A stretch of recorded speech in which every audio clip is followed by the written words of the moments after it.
Subscribe to our YouTube channel and press the bell icon to get the latest updates. Antibody tests are used to detect if a person has antibodies to a disease. Antibodies are produced by our own body's immune systems as they kick into action to fight the foreign particle that causes diseases. In this case, in the case of COVID-19, it's the SARS-CoV-2 virus. The presence of antibodies typically reveals two important things.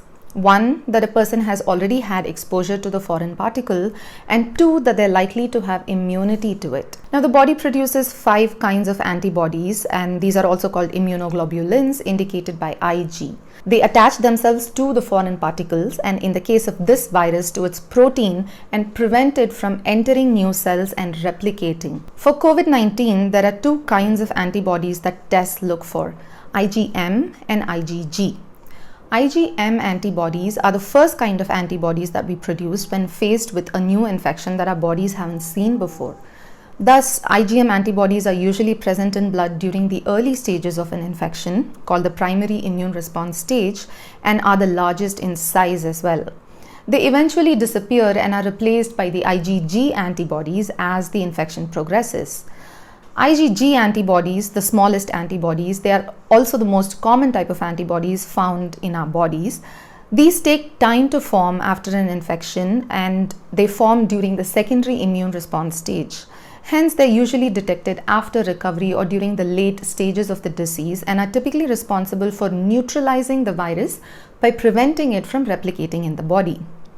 They also provide long-term immunity, although for COVID-19, we don't exactly know how long-term this immunity would be. The detection of IgM antibodies indicates that a person has contracted the disease, while the detection of IgG indicates that they've recovered and have immunity. The levels of each of these antibodies can help deduce the spread of infection and how the body reacted to it. For an antibody test, also called a serology test, a few drops of fresh blood, serum, or plasma are collected and placed in a sample container called a cassette or a cartridge, which already contains the SARS-CoV-2 virus. If there are antibodies present in this sample, they will immediately bind to the virus and can eventually be detected. The positive result is indicated in the form of lines, much like a home pregnancy test. There are separate lines for IgM and IgG, and there is also another line for control, which simply indicates that the test is functioning as expected.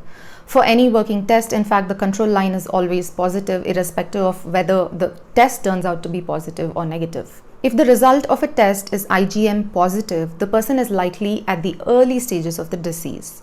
For IgG positive lines, the patient has either recovered or is in the last stage of recovery. If both are positive, then the patient is likely in the middle stage of an infection. Antibody tests are not the best way to determine if a person is infected because it takes a few days for our immune systems to kick into action and start producing antibodies. So a person might still be infected and in the early stages of infection but could test negative for IgM. Thus, gene testing, which is the regular nasal swab testing that detects the SARS-CoV-2 virus through PCR, is also necessary to establish infection. Now, there are 2 parameters to be considered when it comes to evaluating how accurate a test is. These are sensitivity and specificity. Sensitivity is when a test is sensitive enough to pick up the presence of antibodies, and specificity is when it can identify the right kind of antibodies. Some tests are incapable of picking up antibodies at all, which is due to low sensitivity, and thus they produce a false negative. A false negative means that a person actually does indeed have antibodies, but the test wrongly says that they don't. Some tests tend to pick up antibodies of other kinds of coronaviruses, such as the 4 other strains of coronaviruses which cause common cold-like illnesses. This is because of low specificity, and this increases false positives. A false positive is when a patient actually does not have antibodies to the SARS-CoV-2 virus, but a test wrongly says that they do. Most tests on the market today are categorized by their sensitivity and specificity, and nearly all of them have a very high degree of error. The most accurate one by Roche Biotech was approved by the American FDA just this week, but even that test has its limitations. It can only work 14 days after a patient is infected and not any time earlier. While the differences in accuracy between the multiple tests that are available in the market right now might seem negligible, When we test a large number of people, the number of errors could run into the thousands, and it is thus risky and is necessary to produce more and more accurate antibody tests.